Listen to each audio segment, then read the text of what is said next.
ಇಂದಿನ ವಾಕ್ಯ ಇಬ್ರಿಯರಿಗೆ ಬರೆದ ಪತ್ರ 9ನೇ ಅಧ್ಯಾಯ 28ನೆಯ ವಾಕ್ಯ.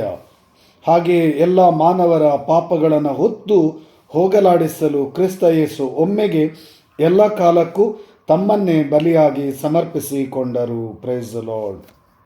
ತಮ್ಮನ್ನು ವಿಶ್ವಾಸಿಸುವವರ ಜೀವೋದ್ಧಾರ ಮಾಡಲೆಂದು ಪ್ರಭು ಯೇಸು ಶಿಲುಬೆಯಲ್ಲಿ ಪ್ರಾಣಾರ್ಪಣೆ ಮಾಡಿದರು. ಪ್ರಭು ಯೇಸುವಿನ ನಾಮದಲ್ಲಿ ಪ್ರಿಯ ಸಹೋದರ ಸಹೋದರಿಯರೇ, ಪ್ರಭು ಯೇಸುವಿನ ನಾಮಕ್ಕೆ ಸ್ತೋತ್ರ ವಂದನೆ ಸಲ್ಲಿಸೋಣ. ನಮಗಾಗಿ ಶಿಲುಬೆಯಲ್ಲಿ ಪ್ರಾಣಾರ್ಪಣೆ ಮಾಡಿದ ಯೇಸುವಿನ ನಾಮಕ್ಕೆ ನಾವೀಗ ತಪಸ್ಸು ಕಾಲದಲ್ಲಿದ್ದೇವೆ. ಯೇಸುವಿನ ಪಾಡು, ಮರಣ, ಶಿಲುಬೆಯ ಪ್ರಾಣ ತ್ಯಾಗ ಬಲಿಯನ್ನು ನಾವು ಧ್ಯಾನಿಸುವಾಗ ಯೇಸುವಿನ ನಾಮಕ್ಕೆ ಸ್ತೋತ್ರ ವಂದನೆ. ಮುಂಜಾನೆ ಸಮಯದಲ್ಲಿ ಹಾಲೆಲುಯ ಹಾಲೆಲುಯ. ಪ್ರಭು ಯೇಸುವೆ, ನಿಮ್ಮ ನಾಮಕ್ಕೆ ಸ್ತುತಿ ಸ್ತೋತ್ರ ವಂದನೆ.